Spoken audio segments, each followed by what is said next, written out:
ചപ്പാത്തി നിർമ്മാണ യന്ത്രത്തിൽ കൈ അകപ്പെട്ട് കാസർഗോഡ് സ്വദേശിനിയുടെ അറ്റുപോയ വലത് കൈ അതിസങ്കീർണ പുനർനിർമ്മാണ ശസ്ത്രക്രിയയിലൂടെ കൂട്ടിച്ചേർത്തു.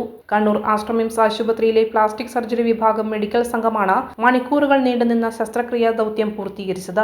അപകടത്തിന്റെ തീവ്രതയും സങ്കീർണതയും കണക്കിലെടുത്ത് അടിയന്തരമായി ക്രമീകരിച്ച അത്യാധുനിക മൈക്രോ സർജറി സംവിധാനത്തിലൂടെയാണ് രോഗിയെ സാധാരണ ജീവിതത്തിലേക്ക് തിരികെ കൊണ്ടുവരാൻ സാധിച്ചത്.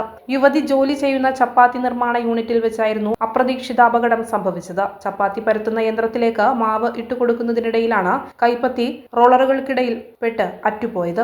യുവതിയുടെ മുൻകൈയിലെ അസ്ഥികൾ ഒടിഞ്ഞു നുറുങ്ങുകയും തൊലിയും മാംസപേശികളും പ്രധാന രക്തക്കുഴലുകളും പൂർണ്ണമായി ചതഞ്ഞരയുകയും ചെയ്ത നിലയിലായിരുന്നു. കൈയിലേക്കുള്ള രക്തയോട്ടം പൂർണ്ണമായും നിലച്ച് കോശങ്ങൾ നശിക്കുന്ന സാഹചര്യത്തിലാണ് പ്ലാസ്റ്റിക് സർജറി വിഭാഗം കൺസൾട്ടന്റ് ഡോക്ടർ നിബു കുട്ടപ്പന്റെ നേതൃത്വത്തിലുള്ള വിദഗ്ധ സംഘം അറ്റുപോയ കൈ മണിക്കൂറുകൾ നീണ്ട സങ്കീർണ ശസ്ത്രക്രിയയിലൂടെ വിജയകരമായി കൂട്ടിച്ചേർത്തത്. യുവതി നിലവിൽ ഫിസിയോതെറാപ്പി ചികിത്സയിലാണ്. ശസ്ത്രക്രിയയിൽ doctor Arjun Unnikrishnan, doctor Nipun, ortho വിഭാഗം ഡോക്ടർമാരായ doctor Sandeep, doctor Anupam, anaesthesia വിഭാഗം ഡോക്ടർമാരായ ഡോക്ടർ അനൂപ് ജോയ്, ഡോക്ടർ കീർത്തി എന്നിവർ പങ്കെടുത്തു.